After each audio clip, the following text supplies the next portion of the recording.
आखिर शादी के बाद लड़का बदल क्यों जाता है?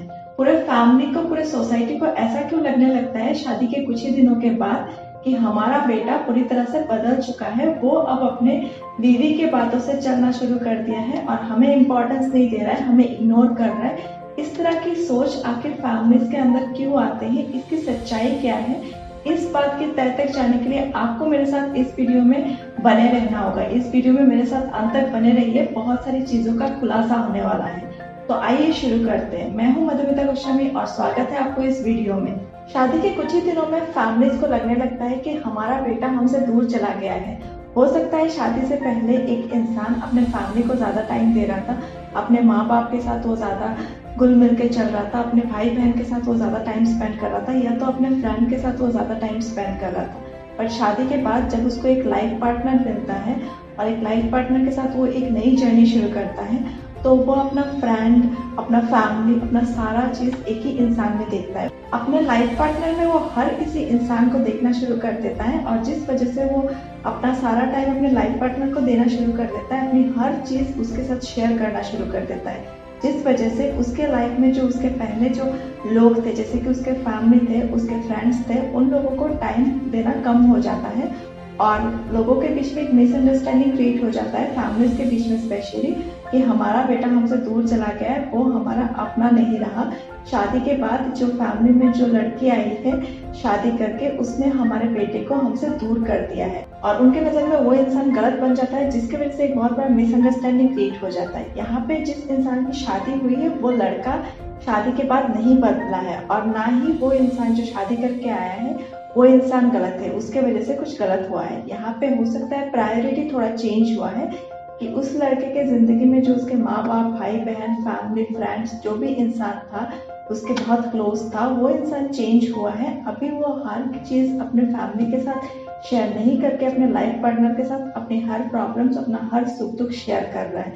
हो सकता है यहाँ पर टाइम की चेंजिंग हुआ है, जो टाइम सारा टाइम वो अपने फैमिली को दे रहा था, अभी वहाँ पे टाइम की डिविडेशन हुआ है और अपना सारा टाइम वो अपने लाइफ पार्टनर को दे रहा है। वो अपने फैमिली को भी टाइम दे रहा है, बट फैमिली को ऐसा लगने लगता है कि वो फैमिली को टाइम नहीं दे रहा है, क्योंकि उनको जहाँ पे 100% टाइम मिल रहा था, वो 100% टाइम कहीं ना कहीं डिवाइड हो जाता है। अगर एक लड़का शादी के बाद अपने फैमिली से ज्यादा अपने बीवी को टाइम दे रहा है, उसके साथ ज्यादा घुल मिल रहा है, उसको सारी चीजें शेयर कर रहा है, तो सोसाइटी उसको हैंडपिक्ड हस्बैंड बोलते हैं, उसको जोरू का गुलाम बोला जाता है। बट ये क्या सही है? बिल्कुल भी सही नहीं है। वो इंसान अपने लाइफ पार्टनर के साथ ज्यादा से ज्यादा टाइम स्पेंड कर सकता है, उसको ये आजादी है, वो अपने लाइफ पार्टनर के साथ हर एक चीजें शेयर कर सकता है, आगे की प्लानिंग कर सकता है, हर चीज कर सकता है, उसको इस चीज की आजादी है। वो अपने फैमिली को ज्यादा टाइम दे या अपने लाइफ पार्टनर को ज्यादा टाइम दे। अगर वो अपने लाइफ पार्टनर को ज्यादा टाइम दे रहा है तो उसको जोरू का गुलाम बोलने का तो कोई बात ही नहीं आता है। शादी के बाद इंडियन सोसाइटी में, इंडियन फैमिलीज में झगड़े होना शुरू हो जाता है। माँ इमोशनली डायलॉग मारती है, माँ इस तरह से इमोशनली बेटे को हर्ट करती है, बोलते हैं कि मेरे और अपने बीवी के बीच में किसी एक को चूज करो।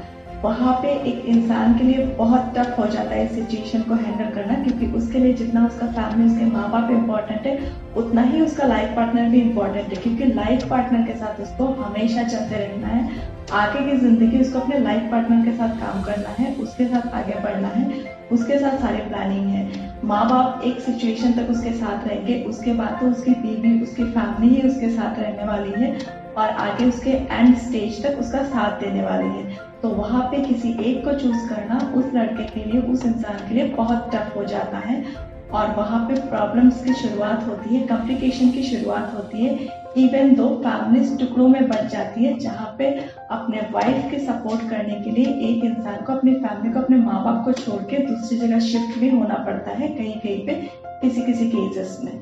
ऐसा भी नहीं कि सिर्फ लव मैरिज में ये सारी प्रॉब्लम्स होती है, और लव मैरिज में अगर एक फैमिली एक लड़की को चूज करके नहीं लाती है, वो लड़का खुद चूज करके लाता है, उसके बाद ये सारी प्रॉब्लम्स होती है। इवन दो हमारे सोसाइटी में जो अरेंज मैरिजेस होती है, फैमिली खुद एक लड़की को चॉइस करके अपने घर की बहू बना के लाते हैं, उसके बाद भी इतने सारे झगड़े होते हैं, वही सारे सिचुएशन क्रिएट होते हैं। और ये सारी चीजें मैंने खुद अपने लाइफ में, अपने आसपास, अपने सोसाइटी पे, अपने रिलेटिव्स के घरों में ये सारी चीजें होते हुए देखा है।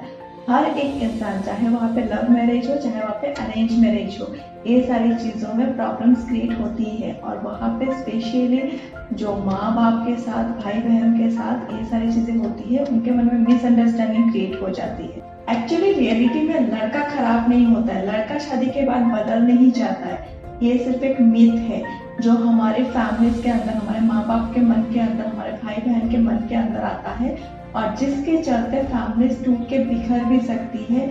एक लड़का अपने फैमिली से दूर हो जाता है, और जो इंसान उसके लाइफ में नया नया आ रहा है, उसका लाइफ पार्टनर, वो बिना दोष का उसके ऊपर बहुत सारे ऐसे इल्जाम लग जाते हैं जिसकी वो हकदार ही नहीं है। उसने कुछ गलती किया ही नहीं है, उस गलती की सजा, उस गलती के इल्जाम उसके ऊपर लग जाता है, जो बिल्कुल भी सही नहीं है। सोसाइटी की जो ये मिथ है, जिसकी वजह से इतने सारे फैमिलीज टूट रहे, इतने सारे लोग हर्ट हो रहे हैं, इसको हमें चेंज करना चाहिए। हमें ये नहीं सोचना चाहिए कि एक लड़की के वजह से एक इंसान शादी के बाद बदल रहा है। जो इंसान इस इल्जाम के हकदार ही नहीं है, उसके ऊपर इस तरह के इल्जाम हमें लगाना भी नहीं चाहिए, बल्कि हमें अपनी सोच बदलनी चाहिए और अपने फैमिलीज को टूटने से बचाना चाहिए। जो इंसान शादी के बाद बदल रहा है, सोच के हम अपने मन में तरह तरह की मिसअंडरस्टैंडिंग क्रिएट होने दे रहे, हमें अपनी हर मिसअंडरस्टैंडिंग को साइड में रख के अपने फैमिली में एकजुट होकर रहना चाहिए। और जो भी इंसान हमारे लाइफ में ऐड हो रहा है एज ए फैमिली मेंबर, उसको खुले मन से वेलकम करना चाहिए, उसके साथ मिलजुल के रहना चाहिए, ना कि उसके ऊपर कोई इल्ज़ाम लगाना चाहिए जो वो कर ही नहीं रहा है। उसके ऊपर उस तरह की कोई इल्ज़ाम लगाना ही नहीं चाहिए, कोई मिसअंडरस्टैंडिंग अपने मन में क्रिएट होने देना ही नहीं चाहिए। इवन दो हमारे लाइफ में अगर हमारा कोई दोस्त है और वो शादी के बाद थोड़ा बदल गया है, हमें टाइम थोड़ा कम दे रहा है और अपने लाइफ में अपने लाइफ पार्टनर को ज़्यादा टाइम दे रहा है, तभी हमें बुरा नहीं मानना चाहिए, बल्कि उसकी सोच का सपोर्ट करना चाहिए, रेस्पेक्ट करना चाहिए। और वो टाइम जितना भी हमारे साथ बिता रहा है, उस टाइम को अच्छे तरह से क्वालिटी टाइम समझ के उसके साथ सही तरीके से अपनी दोस्ती निभानी चाहिए। आप लोग खुद सोचिए, हमारे जिंदगी में जब कुछ नया चीज आता है या कोई नया इंसान हमारे जिंदगी में आता है, इवन तो हमारे स्कूल लाइफ में, हमारे कॉलेज लाइफ में, जब हमारे जिंदगी में कोई नया इंसान आया है, चाहे वो हमारा मेल फ्रेंड हो, फीमेल फ्रेंड हो, कोई भी इंसान नए हमारे जिंदगी में आते हैं, तो हम उनको ज़्यादा से ज़्यादा टाइम देते, या तो कोई एक्सेसरीज हमारे ज़िंदगी में नया नया हम खरीदते, तो उसमें हम पूरा घुस जाते, उस चीज़ को समझने की कोशिश करते, उसमें एंगेज हो जाते। टाइम तो हमारे पास सीमित ही है, एक ही टाइम हमारे पास है, तो अगर हम नई चीज़ों में ज़्यादा टाइम इन्वेस्ट कर रहे हैं, तो हो सकता है हम पुरानी चीज़ों में थोड़ा कम टाइम इन्वेस्ट कर रहे हैं उस टाइम पे। तो अगर एक इंसान ने नया नया शादी किया है, उसके लाइफ में एक लाइफ पार्टनर का एंट्री हुआ है, तो ऑब्वियसली वो उसको लेके एक्साइटेड रहेगा, उसके लाइफ पे उसका बहुत बड़ा महत्व होगा, वो उसको ज़्यादा से ज़्यादा टाइम देने की कोशिश करेगा। बट इसका मतलब ये नहीं कि वो अपने माँ बाप को भूल गए, अपने फैमिली को भूल गए, अपने दोस्तों को भूल गए, ऐसा बिल्कुल भी नहीं है। 2 महीना, 4 महीना, 6 महीना हो सकता है वो एक्साइटेड हो, अपने लाइफ में ज़्यादा से ज़्यादा अपने टाइम अपने लाइफ पार्टनर को दे रहा हो, बट उसके बाद उसकी टाइमिंग शेड्यूल फिर से ठीक हो जाएगा, वो हर किसी को टाइम देना शुरू कर देगा, अपनी चीज़ों को फिर से बैलेंस करना शुरू कर देगा।